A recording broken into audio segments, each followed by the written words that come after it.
కుళ్ళిన నిలవొంచిన మాంసాహారం ఆహార పదార్థాలు విక్రయిస్తే కఠిన చర్యలు తీసుకుంటామని నగరపాలక సంస్థ హెల్త్ ఆఫీసర్ డాక్టర్ యువ అన్వేష్ వ్యాపారాన్ని హెచ్చరించారు. ఇతర రాష్ట్రాల నుంచి తెచ్చిన మేకలు, పొట్టేళ్లకు సంబంధించిన కాళ్లు, తలకాయలు వంటివి నిలవుంచి విక్రయిస్తున్నారని ప్రజల ఫిర్యాదు మేరకు శుక్రవారం ఉదయం 28వ వార్డులోని పెద్దపేర్ల చావడిలోని మటన్ మార్కెట్ను పారిశుద్ధ్య సిబ్బందితో కలిసి హెల్త్ ఆఫీసర్ ఆకస్మికంగా తనిఖీ చేశారు. ఈ సందర్భంగా హెల్త్ ఆఫీసర్ మాట్లాడుతూ ఇతర రాష్ట్రాల నుంచి తీసుకొచ్చిన మాంసం ఇక్కడ ఫ్రీజర్లలో నిలవుంచి పలు హోటళ్లకు ప్రజలకు విక్రయిస్తున్నారని ఫిర్యాదులు అందాయని తెలిపారు.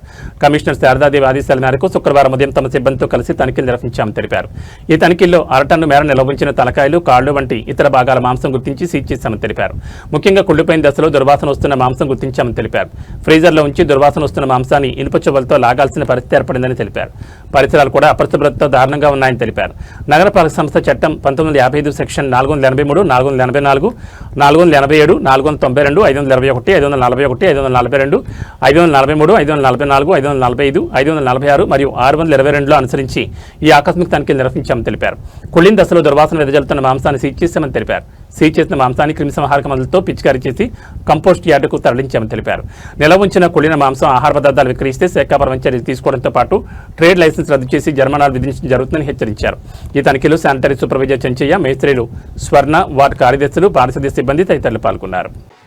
సో అందరికీ నమస్కారం అండి. ఈరోజు మనకి పీపీ చావడిలో ఉన్న మటన్ మార్కెట్లో ఇట్లా చెడిపోయిన పొట్టేలు, మేకకి సంబంధించిన కాలు, తలకాయ, కలేబరాలు అమ్ముతున్నట్టుగా మనకి ఇంటిమేషన్ రావడంతో ఈరోజు మున్సిపల్ శానిటేషన్ విభాగం శానిటరీ సూపర్వైజర్స్, ఇన్స్పెక్టర్స్, మేస్త్రీ, సెక్రటరీస్ అందరితో కూడా ఇన్స్పెక్షన్ రావడం జరిగింది పీపీ చావడి దగ్గర.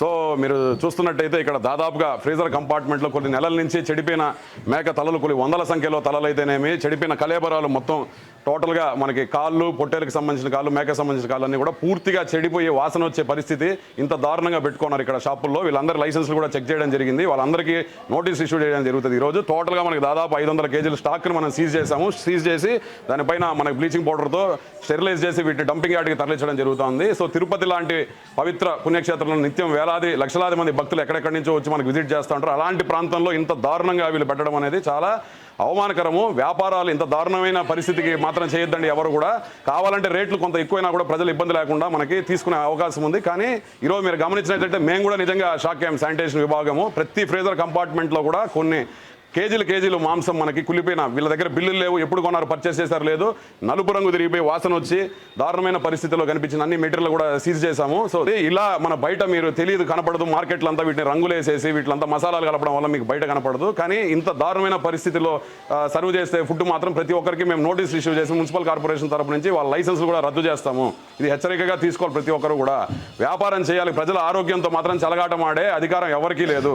దయచేసి ప్రతి ఒక్కరు విజ్ఞప్తి చేస్తున్నాము. ఇంకటి నుంచి ప్రతి దగ్గర ఎక్కడైనా కూడా ఇట్లాంటివి జరిగితే కూడా మున్సిపల్ కార్పొరేషన్ కానీ, ఫుడ్ సేఫ్టీ డిపార్ట్మెంట్ కానీ దయచేసి ప్రతి ఒక్కరు ఇంటిమేషన్ ఇవ్వాల్సిందిగా కోరుకుంటాం.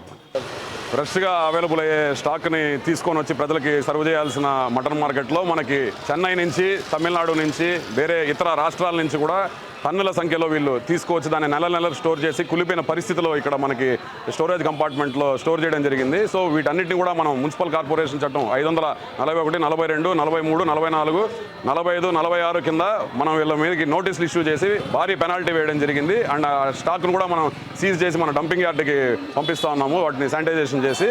సో భవిష్యత్తులో ఇలాగే వీళ్ళు వినకుండా రిపీట్ చేస్తే మాత్రం ఖచ్చితంగా ట్రేడ్ లైసెన్సులు రద్దు చేసే విధంగా కూడా మున్సిపల్ కార్పొరేషన్, నగరపాలక సంస్థని చర్యలు తీసుకోవడం జరుగుతుంది.